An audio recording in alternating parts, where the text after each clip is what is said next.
we could have had 170 people or we could have had 10. So we had 40 chairs. I figured if you wanted to sit on the floor and be a good yogi and work on your hips. Also, if you want to do some jiu-jitsu, roll around a little bit, you're always welcome. This is a yoga event. Thank you guys for coming. I hope you came hungry. Tonight, we celebrate the teachers of the Yoga Better Studio, which is kind of a big deal. I never wanted a studio. Anybody know why we have a studio? Andrea. She's like, I want a studio. So, there are some things that if I died, I would be a little embarrassed having not accomplished. For Andrea, it's developing the studio. It pisses her off that it's not going better. She's like, we need 1,000 people. My wife is after world dominance, in other words. But all the logistical problems of having a studio, she's taken care of. But the biggest thing is that we entrust our style, our business, our reputation to just a few people, just a handful of people. And during the pandemic, they kept this whole thing alive. There was a period where they taught for free. All right, so I'm going to introduce the teachers. First, raise your hand if you've ever been to a class at the studio. Raise your hand if you've been to a class at the studio. Yeah, raise your hand if you've never been to a class at the studio. Outstanding, fantastic. Thank you for coming. She's the dreamboat from Steamboat, Michelle. Yeah, woohoo! There we go. Walk in with some. Please, right on the end. Hi, Evelyn. All right, Nick, my punter from another mother. Nick. Woohoo! She's silent, but actually she's kind of nice. Mika! She's not deadly at all. She's tough, though. She's my favorite, and she is the reason we have a studio and all these teachers and stuff. Andrea! Woo-hoo! She's sparkly.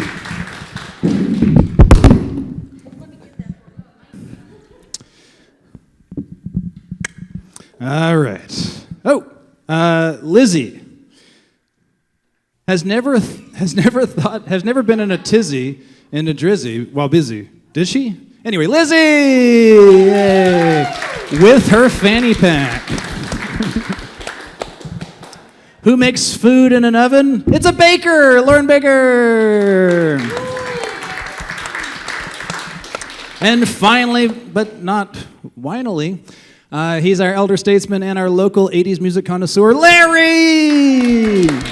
Come have a seat. Yeah, anywhere.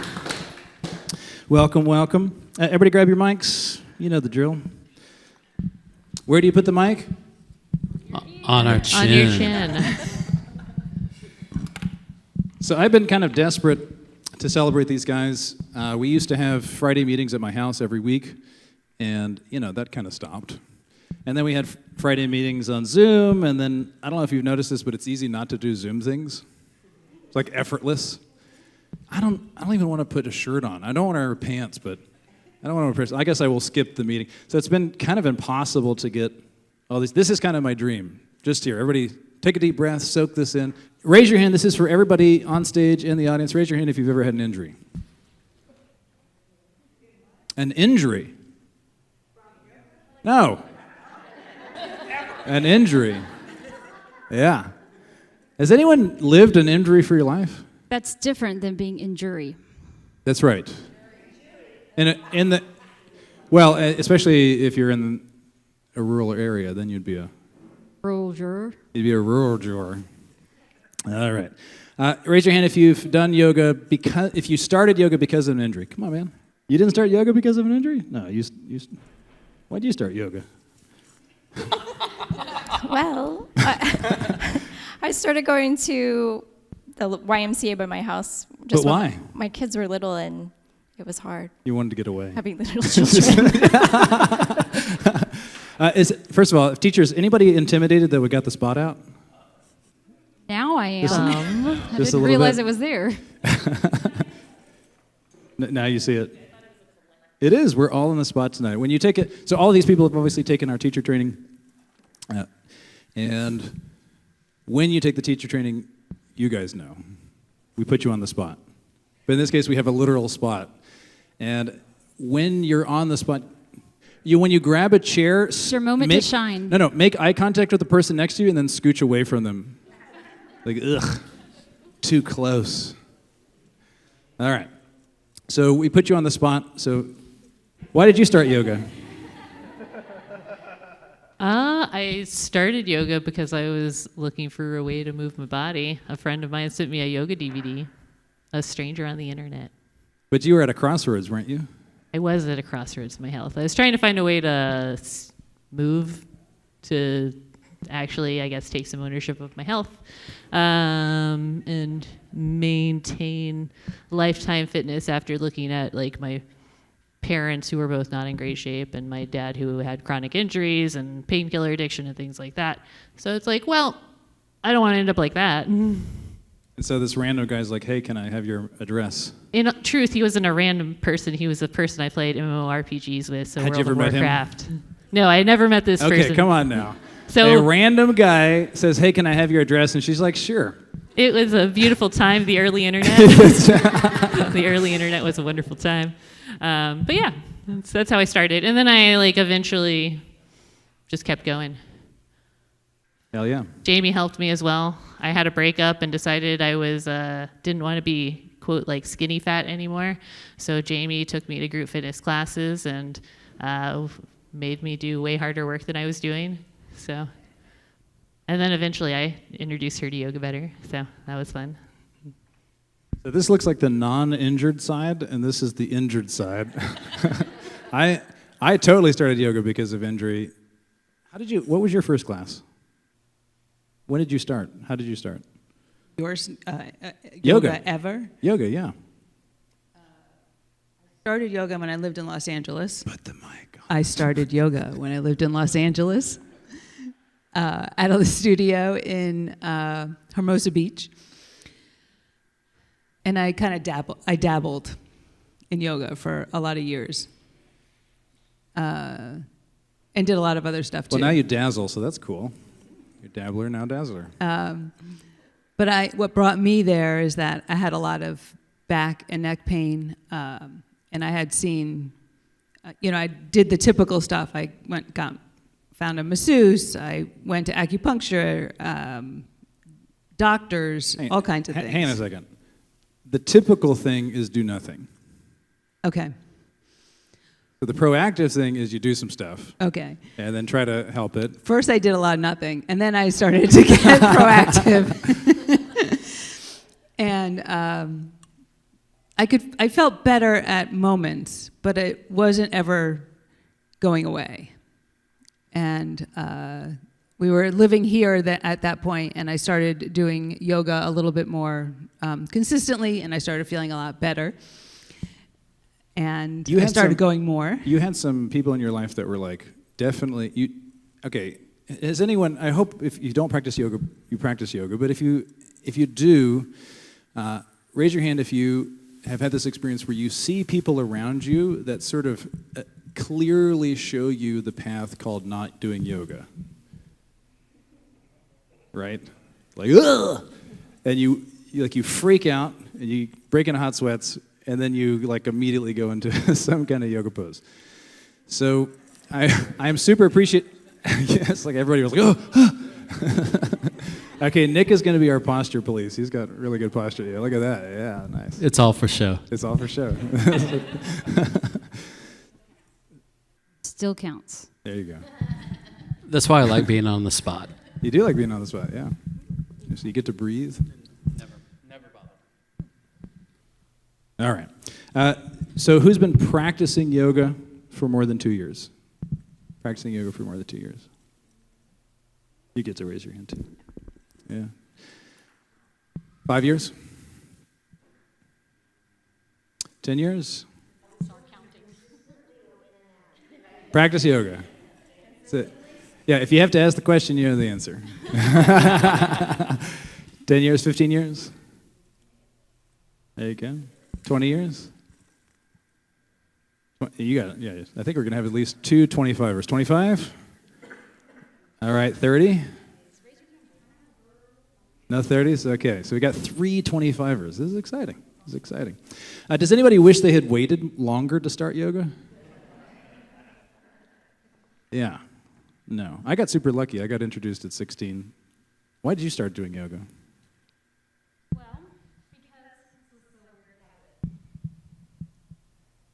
Off, and now it's much better when it's on.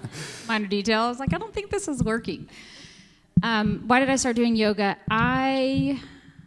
Mostly I avoided it. So I was married to Andrew for 5 years before I would do yoga. I didn't like it very much, and I thought it was like, I was a little snooty. Like, yoga is a supplement to the real exercise, which is weightlifting and running and doing sprints and that kind of thing. And so the thing I noticed is that as the years were going by, especially after I had my youngest, Caravaggio, I could do less and less stuff, and I trusted my body less and less. And, I know what to do to take care of my body. I know what to do to lose weight, but I noticed that I was sort of like, what's the word when you're sort of like, you're kind of scared. It was scary. I just felt scared. I guess that's the best way to describe it. It was scary to move my body. And then Andrew, so Caravaggio was about 18 months, and Andrew was doing this teacher training. And of all the people I've ever met, I've never been around someone who has a fundamental understanding of the human body like Andrew does, and then is able to tell you about it in a way that you can understand clearly. And so I knew I wanted to do it, and it was happening, so I took it. And I did yoga, so you have homework in the course to do yoga a certain amount of times and certain things to do, and I did a pretty good job of making that happen. And then, by the way, my plan was to be a yoga ninja, so that I would still be a trainer, but I would like sort of sneak in yoga stuff, because I really also wanted to help my clients. That was a motivating factor also. And so I did the teacher training, really, really good, did such a great job, and then afterwards it was like, all right, I'm done with that. I mean, I felt fine. It wasn't like life-changing. And then about 2 weeks later, I woke up, and so before the training, what I'd have to do when I'd get up in the morning, it was like,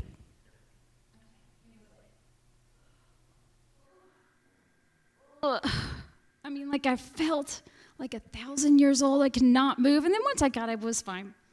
And so about 2 weeks after the training was over, I woke up in that same body, and that was it. I can't go back. What is it? You take the red pill or the blue one? Both. Okay, I took both. There's no going back to where I came from. And so that was the end of sort of this illusion like I could get away with it anymore. And it turns out that I also, because I love helping people, it's one of my favorite things to do. I love people in general. So just if you ever feel unloved, just know there is a person out there that does love you, and it's me. And so we started I started teaching yoga. We opened a studio shortly after, and I really haven't looked back. And I will say this, just as a side note, one of the things that I didn't expect to happen, so I had tried to teach my parents in the past yoga, and my mom was a pretty good student. My father, who is here somewhere, I don't see him right now. You can speak freely. He's not here. He knows this. He knows this already. So I'm not kidding. It would be like I would be teaching them a private lesson because I just wanted to practice with them and help them, Why are we doing this? 5 minutes in. I'm done. I'm done. See ya. He would literally walk out, and I was like, we've only done one side. There he was gone. And when we opened the studio... Hang on a second. Uh-huh. So... Mm-hmm. Tell it to me. It's been a second. It's been a second. Let's turn it into a minute. Multiple seconds. Her parents live in the Woodlands. Oh, yeah. They live And so in the she would Woodlands. make them drive to our house every week They were to do willing yoga private participants. lessons, and he would last like 5 minutes. Yeah, that's what was actually happening. Continue. Well, just so I didn't make them. I asked them. He likes the story that way better. Better that way. Anywho, whenever we opened the studio, they started coming to classes 3 days a week. I only had 2 people in class for a while, and those 2 people were my parents. And they have just seeing them get stronger and knowing that when I'm willing to teach a class, I give that to everyone in the room. Everyone is somebody's family member. And I love getting to take care of my students and the people who come to our studio like family. And that's been this wonderful little gift I didn't expect to have. My scary moment was seeing Andrew's father got pretty sick. And seeing him be in the hospital was just very eye-opening as far as how I want to feel when I get older. And maybe that's still where I'm at, but at least I know I did what I could to take care of my body between now and then. So that was a long story short. It could You're have been welcome. longer. All right. Any yoga teachers in the house? Whoop, whoop. Yoga teachers? Raise it proud. Right, come on Even now. if you're This- putting lip balm on. Consistently? Nah, raise your hand. Are you a yoga teacher? Okay, good. Outstanding. Teaching over a year. Raise your hands. Yeah. Okay. Raise your hand. Teaching over a year, over 2 years? Now, is this only teaching yoga, or is this like also fitness You teaching? can do whatever you want. Lady. Okay, I'm going for the long run. All right, over 5 years, 5 years, 10 years. Chris, you're done, right? No? Okay. 10 years? Fit yoga. You teach yoga. Oh, 10 years, 15 years? Hey, we got two, 20 years? Okay. Yeah. Awesome. That's a big deal. All right. Now, one of my favorite things about the teacher training. You dropped. Oh, your card? A little card, yeah. This is all on video, you know that. So my favorite. thanks for the reminder. Yeah. Oh, you're being watched. Actually, we're live on Facebook and YouTube right now, and we're recording offline. Joe's zooming in to everyone. Didn't know that. Yeah, super. One of the things I love about the teacher training is I did Robert's teacher training a whole bunch, and when people were badgering me to do a teacher training, it's like, okay, I'm going to do something that isn't Robert. And so basically everything that Robert delivers, I don't need to do that. So just, okay, great, that's Robert. And so the question was, can I teach first of all, just even a style, but can I teach a course that trains you everything I know, but doesn't fill in the background on how I got here? Because how I got here is Ashtanga and a bookcase full of traditional books, except I don't teach that stuff anymore, so it's okay. Yeah, I don't understand. There is a secret message written on the back walls. That'll be yours. No, on the front. It's actually your face. So this sounds anathema, but. And I won't put them on the spot, but the truth is, most people who graduated, most of the teachers on this dais, on the benches I made, What does that mean, dais? it's like a bias, but in the daytime. But when you're no longer living? So, no, they dais, yeah. It's when we're blue. I was going to say tie-dais. Yeah. If I just put somebody on the spot and said, okay, what does your root chakra do? Most of the teachers at the Yoga Better Studio can't answer that question. Now, in one way, that is, it's to me, it's an ultimate test, because that's how I was raised. I spent a lot of my life focusing on my root chakra and other things, and meditating. And the question was, what if we didn't do that? And can we still help people? And so one of my favorite things is that although everybody teaches from a different place and has a different spiritual practice and has certainly a different religious practice and different background, different history, the style fits on top of whatever it is that you are super excited about. So you can view the world through any discipline, but because we don't add our particular bias, we're free. So one of the things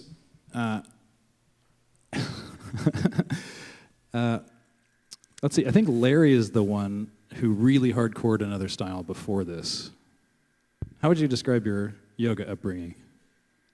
Ashtanga, vinyasa, flow, hot yoga, that type of stuff. Like Beach, pretty power yoga. power yoga, This is called power yoga. sand. And sand, yeah, a lot of that stuff. But yeah, I was taught basically Ashtanga, Vinyasa, and even Shivananda style yoga, which is Sure, yeah. all about the chakras. Yes. And that's how my first 1,200 hours of training was based on that. So 1,200 hours of training. Is that, you got that question? how is this style affected by? Or how did it plug? How did your past plug into this style / this style plug into your past? Well, I like to jokingly say that yoga ruined my life. And in a way, it taught me to question everything. And then it also, that type of Ashtanga yoga, Shivananda yoga, gave me neck pain, back pain, shoulder pain, and knee pain. And I was supposed to keep doing yoga because it was supposed to help me feel better, but yet I kept getting worse until when I moved to Houston and I met this guy, and I understood that there was something way beyond how to like wreck my joints. And then I ended up, teaching around town. I was still teaching a lot of hot power vinyasa flow at some of the other studios around town until we ended up working together at the Houstonian, where I trashed my back again from doing some kind of bindy whatever it was. And, clearly wrong diet, not flexible enough, and just trying to twist myself into a pretzel. And I hurt myself. And I was taking Andrew's classes, doing handstand classes, which is probably one of the hardest classes I'd ever been to.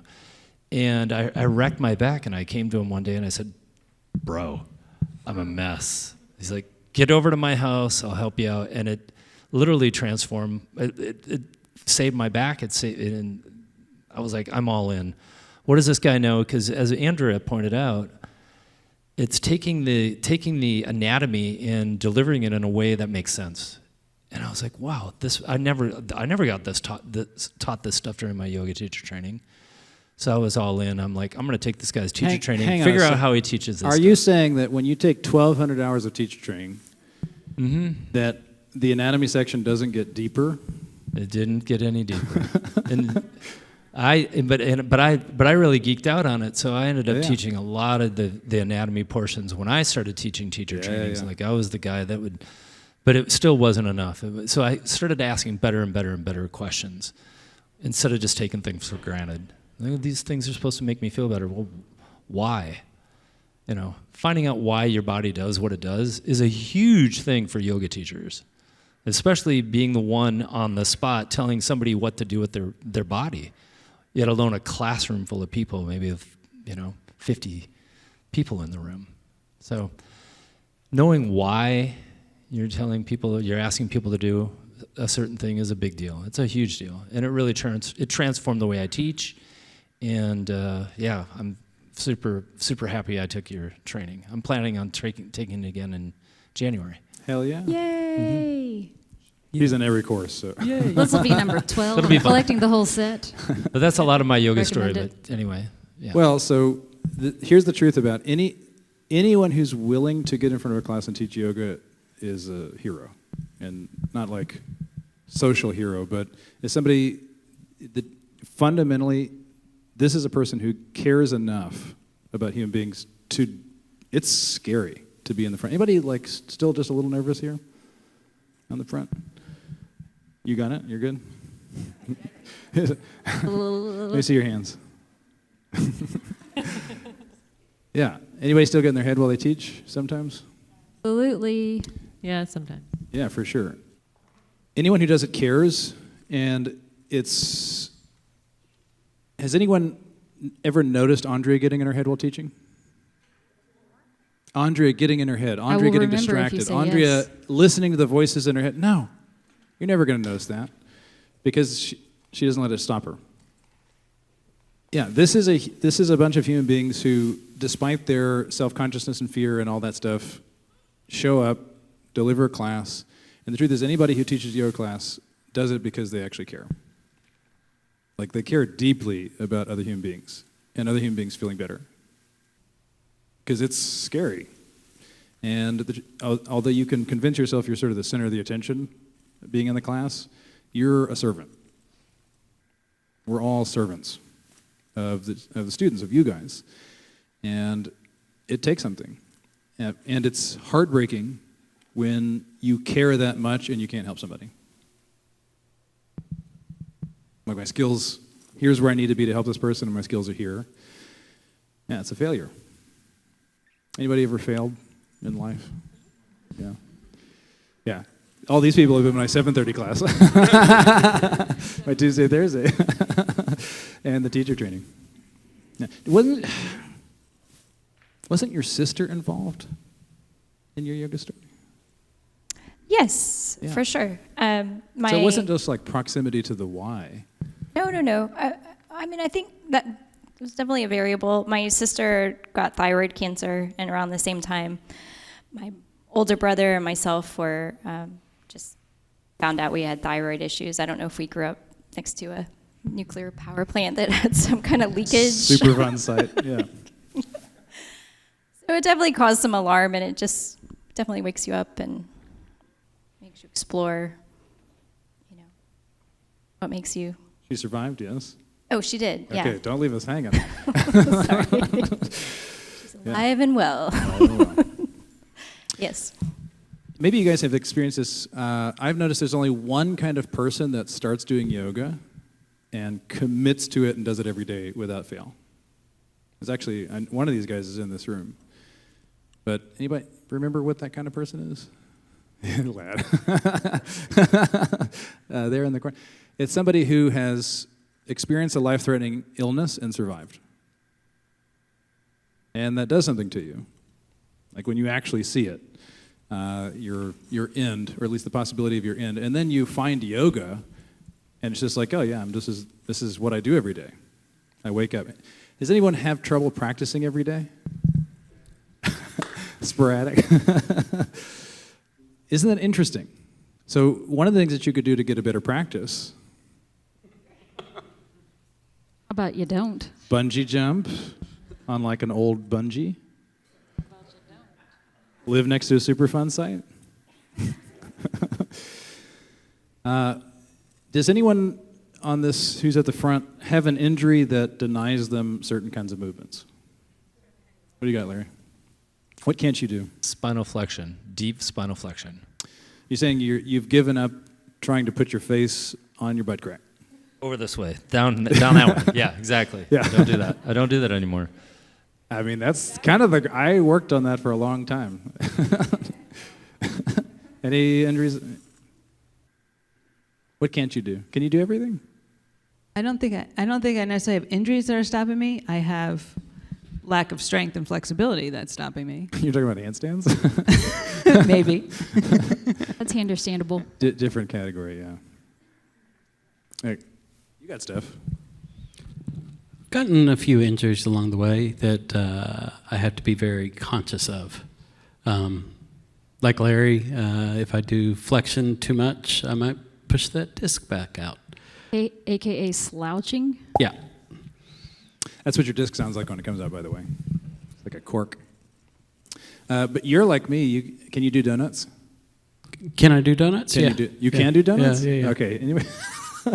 I mean, like eating donuts, you mean? Yeah, can you? Yeah, no, Oh, I don't eat them anymore, but... Well, why not? Because I'm allergic. You're allergic to donuts? Yeah, I actually am. Yeah. That's probably the So real you reason. can't, man. Yeah, I can't. Okay, that's what I thought. Yeah. So one of the ways you can think about growth is like, okay, I got away with it for yay amount, and now I can't. But that's only in the context if you know what you actually want. If there's a thing that you want, a goal that you want to have, and you're here, if I keep eating donuts, I'll enjoy the donuts, but I won't have the thing I want. And so for me, it's back pain and shoulder strength and all that stuff. And so no donuts for me. Anything else like that? No? Sitting for long periods of time, Yeah. I can't do it. Yeah, the pandemic hit and you discovered you. Oof. I mean, I knew before the pandemic I have scoliosis and I also have sciatica Sciatica.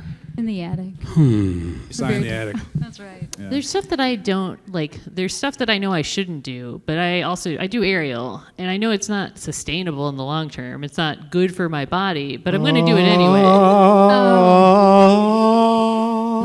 Like I'll admit that one of the reasons I have this practice is because it is a way of compensating for the cool stuff I want to do other places. Yeah.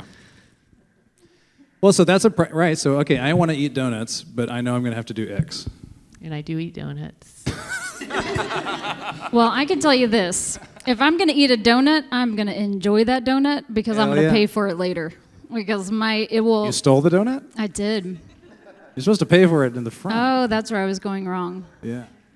No, if I eat stuff like that, my body hurts so much worse. And if you haven't connected the dot that eating sugar makes you feel about 40 years older, now you know. Especially in the morning. Hashtag sorry, not sorry. But yeah, like I can eat a donut. I sort of like for me, it is, I don't like taking things away from myself because then it becomes like a thing. Like someone's telling me what to do and I'll show them. What's your eating thing? Even though it's myself. You have an Huh? eating thing, like a modus operandi for how you approach food and weight loss. Oh, well, because I grew up hating myself. Isn't that great? A lot of hate for myself, like just complete loathing. Couldn't stand myself. That's why I sat a lot. Just kidding. And what I found is that, okay, what I found was that when I watched my behavior, the worse I was with myself was like the meaner I was to myself, the worse my behavior was. Meaning that I'm mean to myself, I eat worse. I'm mean to myself, I don't exercise. And what I noticed is that when I was sweet to myself, when I was like my best friend, I was way more likely to take care of myself, to eat healthy, to move my body, to like collect all my wins. And the thing I call that is super impressive, and you've probably never heard of it before. It is good. Just say it.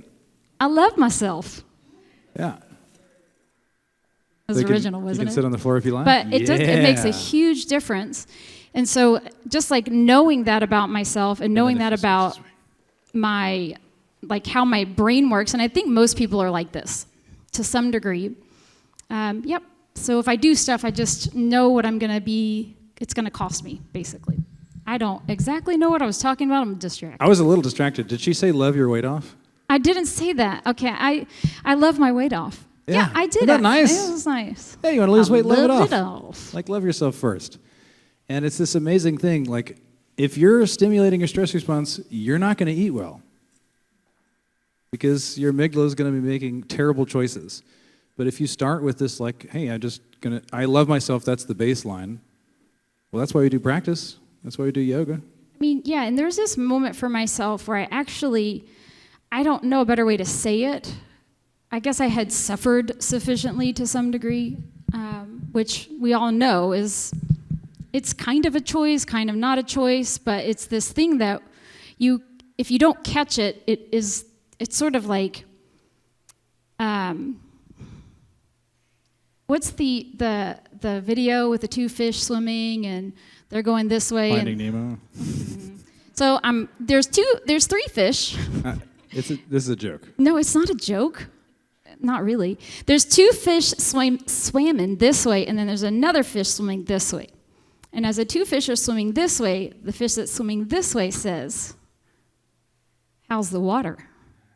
And then the other two fish look at each other and say, "What water?" What's water? Because they don't know they're in water. And so it's sort of like that. I didn't know that I was doing the things I was doing that was making things harder for me. And so there was a moment where I fell in love with myself, and I just got connected to my humanity, how much I had like fallen down and still gotten up. And that was it's a very helpful tool to have when it comes to taking care of yourself. And so that definitely curbs how I eat or how I exercise or when I don't, how I am with myself. And I find that the most important thing isn't how many times I fall down, it's that I keep picking myself back up. And one day, you'll be able to implement this in your email life. Burn. I am not the best email getter-outer. No, when you don't, I don't care about emails, but when she doesn't get an email out, this is the one place she gets hard on herself. Oh, yeah. I'm not very nice. I'm working on that area. Is anyone uncomfortable with the idea of loving yourself? It's like a little weird. Yeah.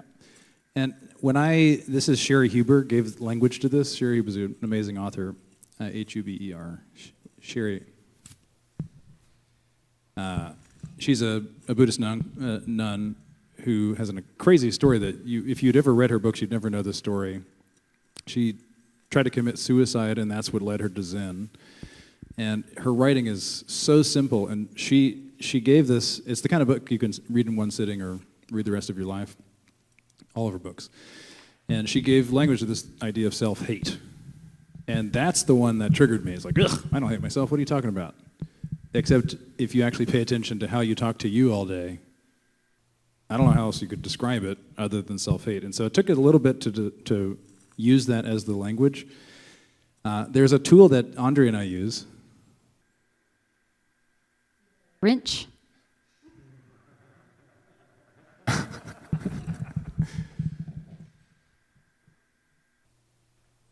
don't know what it is. I'm dying to know. On her journey to loving herself, one of the places that took you the longest was your body image. It does sound weird to say you love yourself. And so I'm going to bring this up so that you can use Andrea as this for the rest of your life. So what Andrea and I did is, this is long before yoga. This is before she did a lot of this work. We have this huge floor-to-ceiling mirror in our bedroom. She'd walk by it, and I could see her reflection, and she'd look at her body and like, ugh, ugh. She'd like poke on stuff. Just a little embarrassing, but it's true. And so I got so fed up with it. I was like, look, I'm going to make a suggestion. Would you be willing to only look at yourself through my eyes? And I think she's beautiful. And what'd you say to that? Okay, I guess. And how did that work for you? It was so much more fun. It is so much more fun. So All right. I have my original glasses. They sneak on my face sometimes, how I look at myself. But every year it gets easier to sort of take those off and set them aside. And then it's so much more fun not to be all burdened by myself. It's so weird. Isn't that weird? You can be burdened by yourself. I mean, who else is going to burden you? It's kind of it. A hawk? Bird. She's mocking me, Bird, right now. So if you ever have issues with self-image, here's what I want you to do. I want you to look in the mirror and imagine that you're looking at yourself through Andrea's eyes. And she loves you. Actually, look at everybody on this stage, front of the room. Over here, spotlit. This is a group of people that have serious love for everybody. Has anyone ever had somebody that was hard to love in your classes? Yes. Yes. But you succeeded, didn't you? Yeah. Yeah, for sure. In our style, we have a motto, just like at the base of the Statue of Liberty or Ellis Island, wherever this is, give me your tired, weak. Ours is, give me your pissed off, grouchy. Yeah, those are the students we want. Because if we can make a difference in that person's day, we made Houston a better place. And And it's gratifying to see when those people come back. For sure. Yeah. At the Houstonian, I used to play this game called the Smile Game.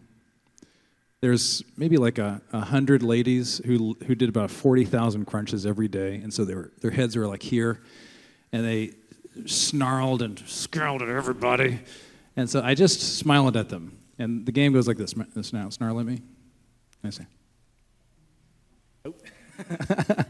And without fail, every single time they'd smile back at me, and it took me a little bit to realize, like, what is happening? And what's happening is that's their face when they're thinking.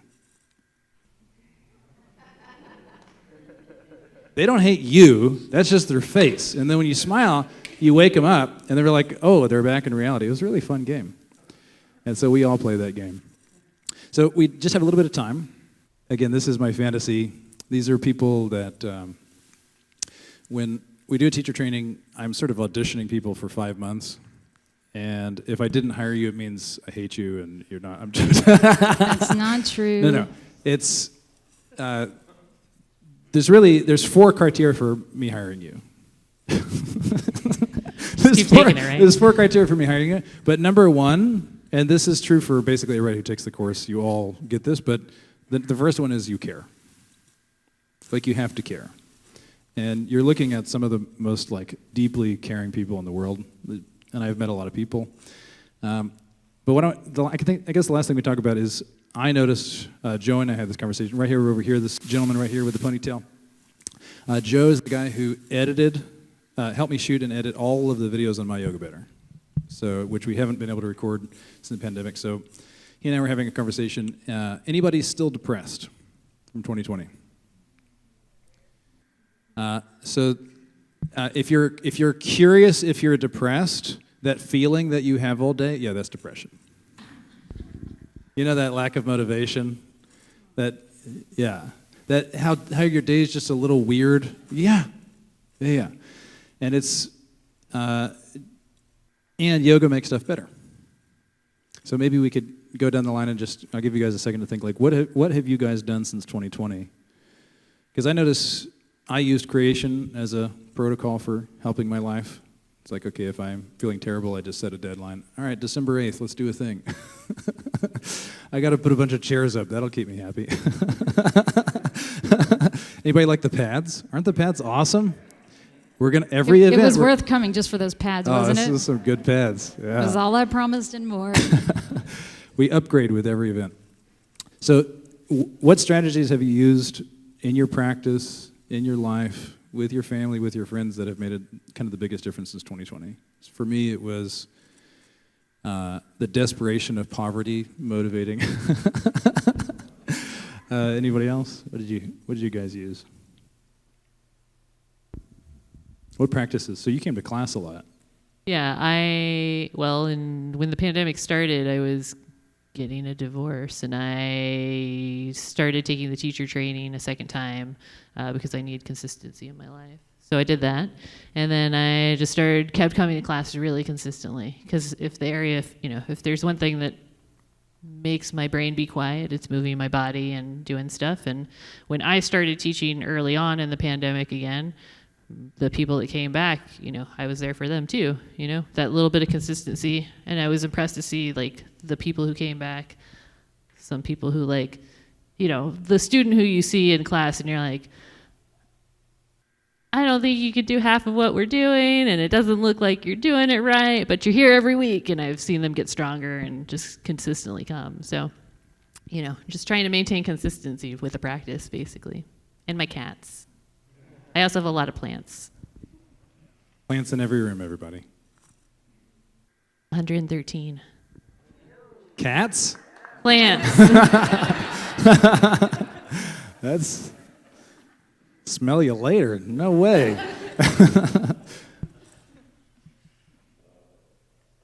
Anybody else have additional trauma happen to them since 2020? Yeah. Isn't that crazy? So death in the family, ridiculous car accident. What have you been doing to sort of... Well, So when we say ridiculous car accident, just as the Précy, she got whacked by an 18-wheeler in a car. I don't know if you know that, but they have a lot of mass, and it's not so good. And Yeah. we're seriously happy that she's still here. thanks. Just working on, recovery, and there was a little bit of fear after that of getting back on 6'10", 59. So working through that, and Grew 59. 69. I just Who needs 50? You don't need it. usually take the back roads anyway. Used your practice? It really suffered, I think. I just, Yeah. being at home, my kids were at home for a year, not going to school. I mean, they were on Zoom, but not going in person. You guys know this, right? That knowing isn't the thing that makes the difference. Everybody knows how to lose weight. Does knowing how to lose weight make the difference? And so you knew how to practice, but there was some magical thing that was missing and you didn't practice. Correct. Yeah. Yeah. Yeah, that's depression, probably. I don't diagnose, but it sounds familiar. And so what got you out of that funk? I think I'm still in it. Yeah. Yeah. But it's better though, yeah, Yeah, for sure. for sure. Yeah. I was so grateful when the studio opened back up and we started teaching again. It was huge. But being able to be there for people was a big deal. Yeah, absolutely.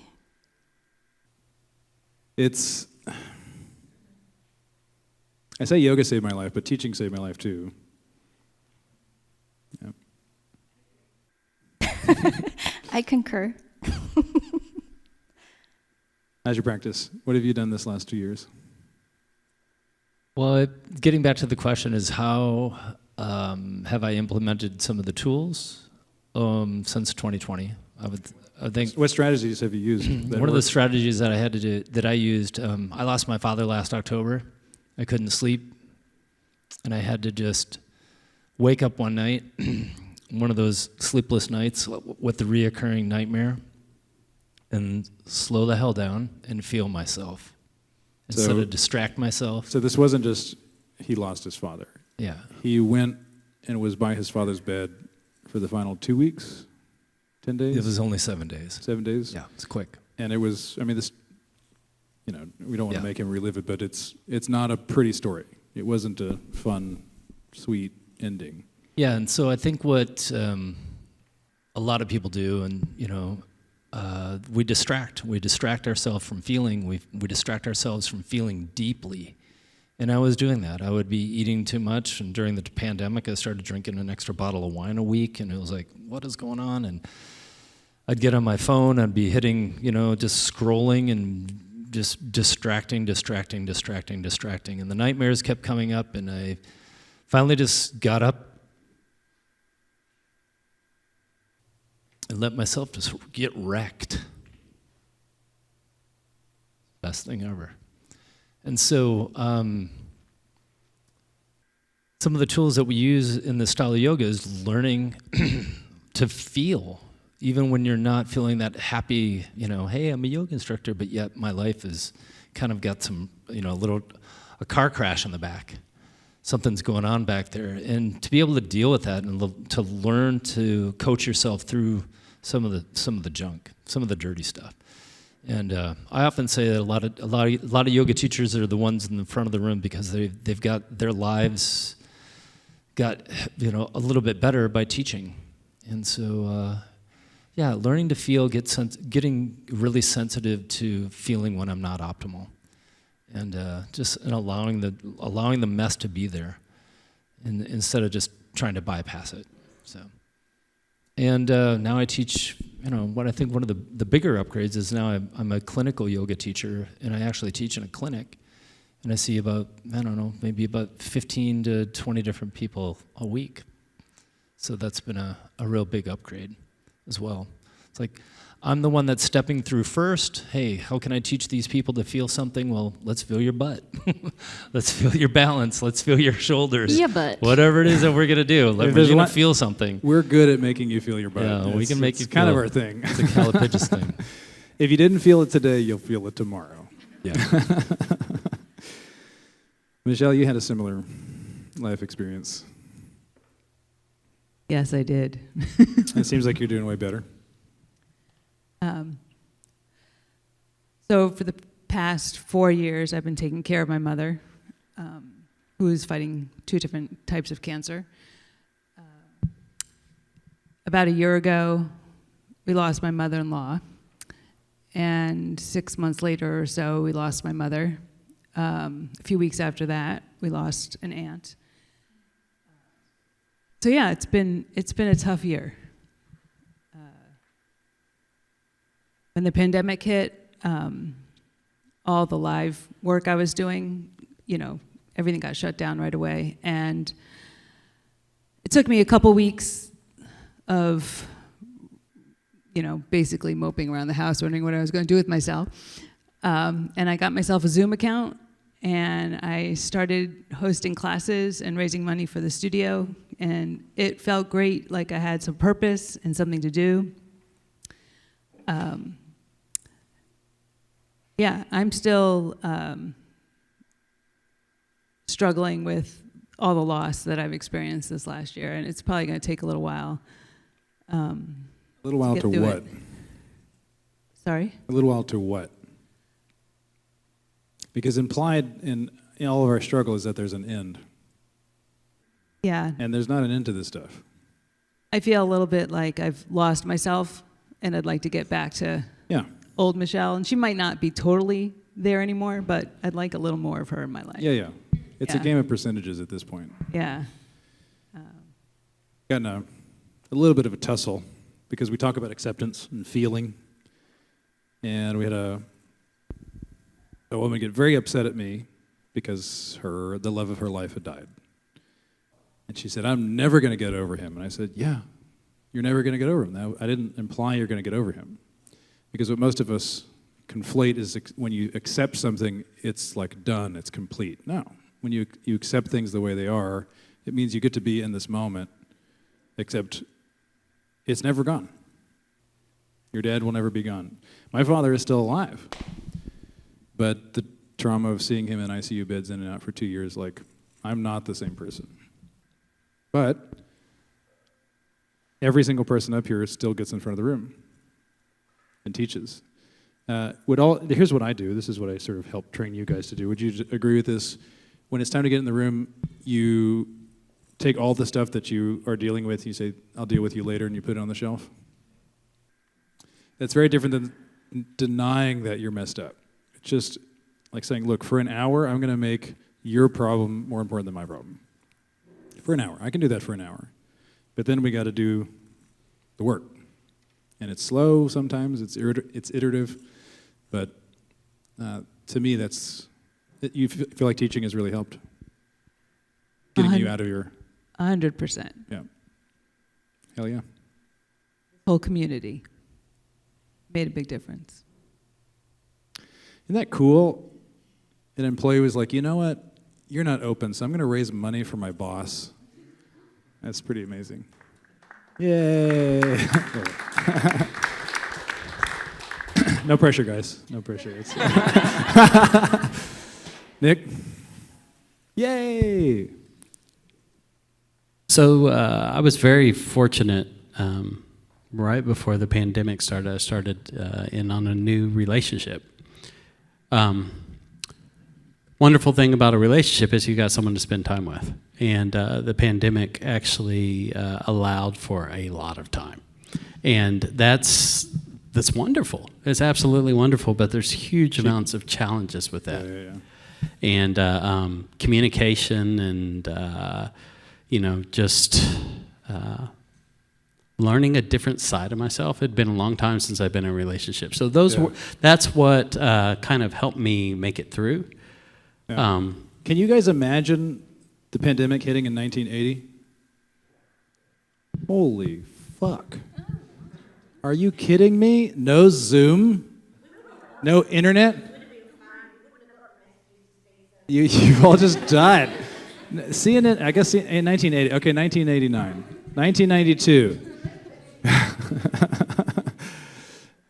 It is so crazy how well connected we could be, but it would have been way worse had you not had your lady. Absolutely, because she's also a yoga teacher. Badass yoga teacher. Hell yeah. We call each other out, and that's not fun. But it's wonderful. It's absolutely wonderful because I'm really good at putting out a lot of BS, and it's just kind of my MO. I trying to come up with some more 2-letter things to throw out, but she calls me out on it, and I call her out, and we learn and we grow. But at the same time, while that's going on, you easily put aside other things, and you just kind of forget about those. And sitting here tonight with the group, hearing y'all's stories, it just makes me very thankful to be in a group that appreciates life and appreciates the opportunities that we have. And appreciates you. Yeah, and it's a great reminder. If you're sitting off alone, it's very easy to forget, to distract. We've got a phone, we've got a TV, and I'm really good at doing that. Anybody good at being alone? Yeah. Yeah, it's kind of my thing too, and that's why I always make sure I literally curate a life where I can't be alone. Not really, because I would drive me crazy. I'm the worst when it's just me. If it's just with me, no way. That's crazy. I couldn't stand me. And so we're mirrors for each other. Mirror's a good word. Yeah, it really is the truth. Hell yeah. So Miki, you had some loss and some cheese. Oh, I wish I had more cheese than loss. She likes cheese. You can't tell. Really like cheese. Oh, we can tell. It's not just because she's cheesy. So very cheesy. So you worked the whole time. Did you get furloughed? Oh no, I worked. We went to a remote environment, which was both good and bad. I'm an introvert, if you can't tell, and I write during the day for a living. So it's great to have. She parted her hair just for the event. Normally, it's like. It's normally right there. So it was a good thing in some ways. also because we could continue to work and it didn't disrupt what we were doing. But at the same time, it created confusion between where the day began and where the day ended. And so that, let's see, I probably coped initially by throwing myself into work Yeah. because it's easier to stay busy. And at the time, we couldn't teach. And teaching has been a part of my life for a very long time. Not 20 years, but getting there. But so Mika's also an aerial instructor. Yes. Yeah. Yes. And artist, aerial artist. From buildings. Oh, yes. Dancing off of buildings. Super fun. Should totally try it in a very safe environment. But You know, hanging outside of a building, safe environment. yeah, different definition of safe sometimes. And so one of your babies got sick.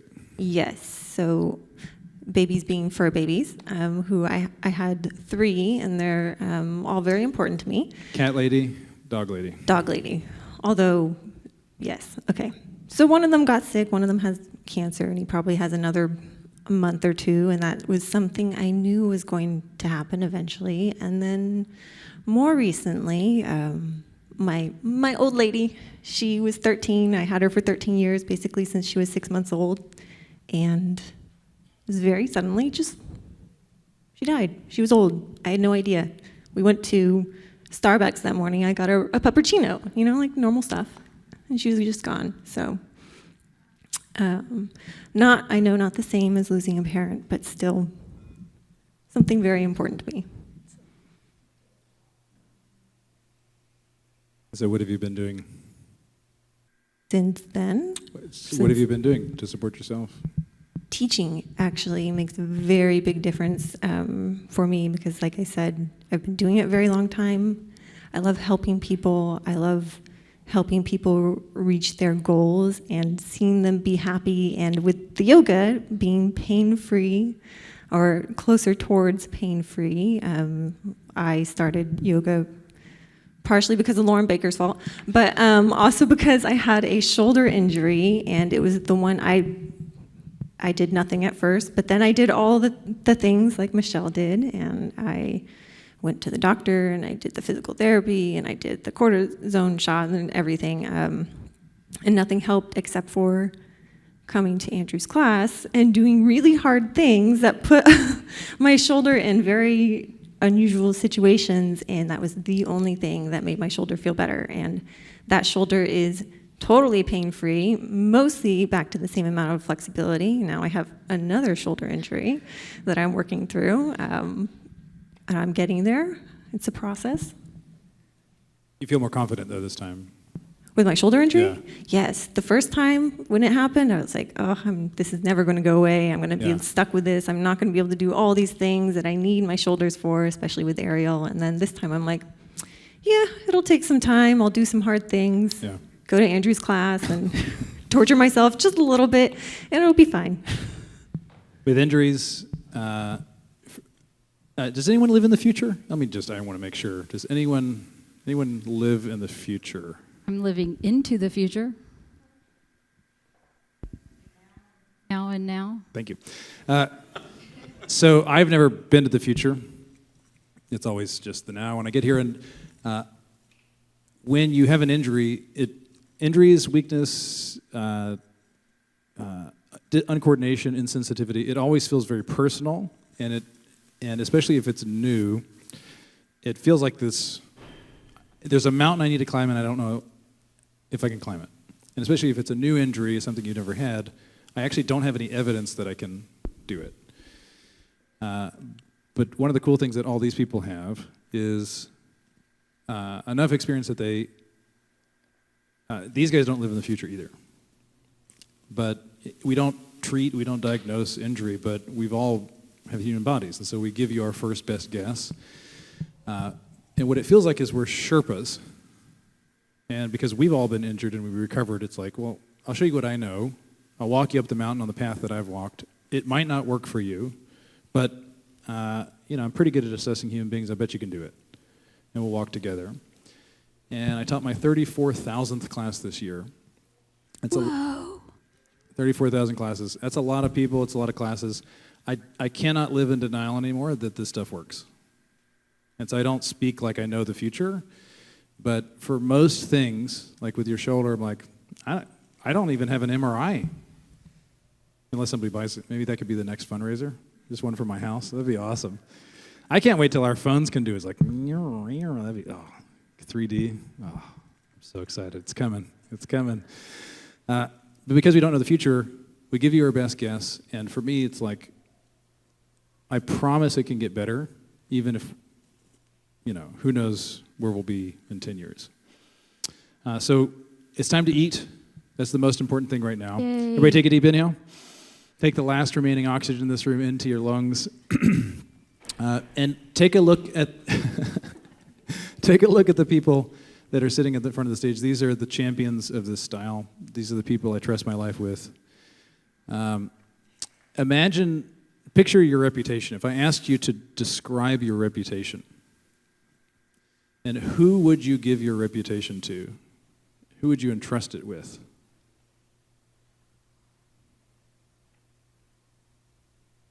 And these guys saved my life.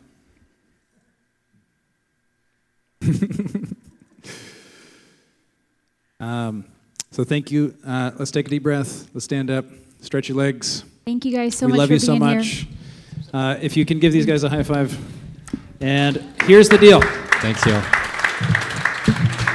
We'll have a super secret guest here in a moment who's going to be doing music. I saw him come in. So if you need to have your stamp to get food. So make sure you got your stamp to get your food. And the food will be in the other room. But you can all come back in here and eat. So thank you guys. We love you so much. Yay, thank you. We love you so much.